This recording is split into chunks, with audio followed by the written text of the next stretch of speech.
What's up, guys? This is Mitch back here, and welcome to the Movement Center, and welcome to the hockey series, where we break down the hockey player from the foot, ankle, knee, hip, low back, shoulder, elbow, and wrist, so that you can move like you mean it.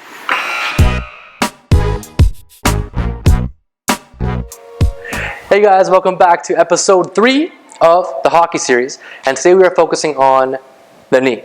Alright, so with this one, guys, we're focusing, a lot of hockey guys get pain, especially on the inside of the knee, more than anything. We get a lot of those guys in the clinic here, but we want to work on just the knee in general, some things we can work on. We're going to go through is a test you can do to see if knee movement's involved, some general releases you can do, and then some activation work, okay?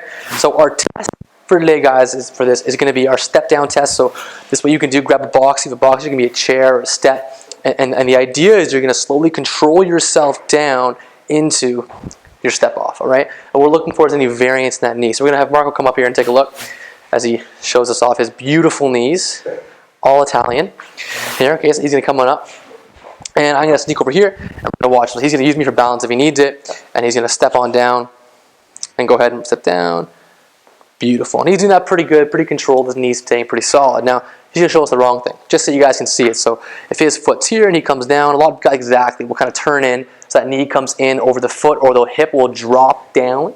That's something you want to work on: hip strength, or knee stability, or foot stability. Something's going on in that system, and all those things can put the knee into a wonky position. Sorry, then knock them down. Okay, so this means you have something to work on. So the first piece of this we want to work on is a release technique to get into the quads. So what we're going to do, grab our torture tool of choice. So in this case, we're going to use a foam roller. You can also just as easily use a lacrosse ball or some other kind of firm object to do this. We're going to have Marco pop on his belly.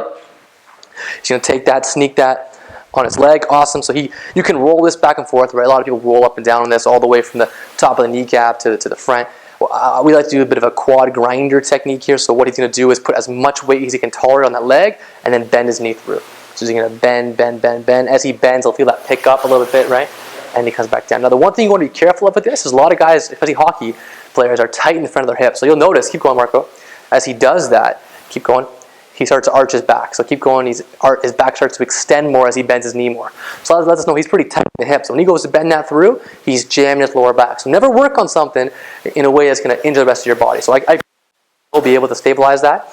But just make sure that when we're working on this stuff, guys, you're doing it in a good position, all right? So you can do that same thing with the lacrosse ball. That felt good? That felt great. Okay, good.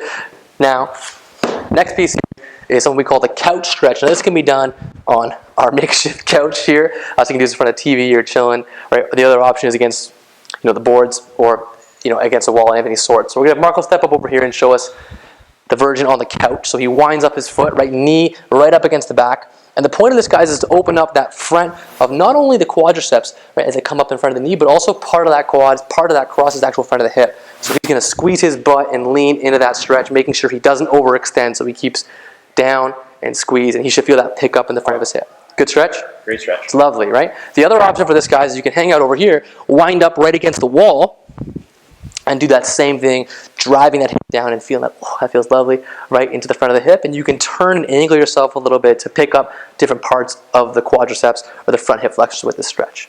Okay? So that's your release technique. Now, we've got to strengthen this stuff in. And what's really important for knee stability and any skater out there is the glutes. Okay? So we're going to take this, wrap that around Marco's ankles. And the movement he's going to do here, guys, is on his feet, kind of in his skating stride. He's going to almost go through that skating position. The key thing is keeping his knees stable over his toes. He's going to drive back into that push-off position on that back leg. Feel that in his glute. Perfect. Come back in. Great. Keep going. And he's doing that really well. And the thing we're looking for is not just the moving leg, but is his knee staying stable over his toe here. And it is. He looks great. Right? But make sure we don't do this wrong first, Marco. Kind of come in.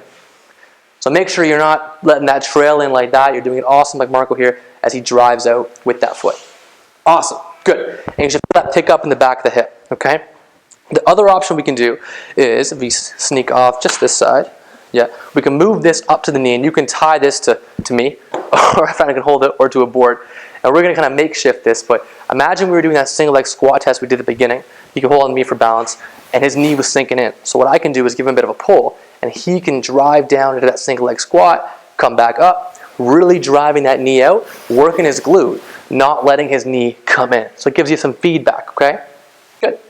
you can relax there. So you can imagine if you're going through your skating stride, you're on one leg a whole bunch, and you're also on a blade wiggling around. If you don't have that hip control, that knee's going to pay the price. So that's our kind of tweak or workaround, is to work on that hip stability and knee stability. All right? So that's the thing for today, guys. If you have any questions, leave it below. Throw us down a like if you haven't already. Subscribe to the channel and move like you mean it. like you mean it. Thanks a lot, guys.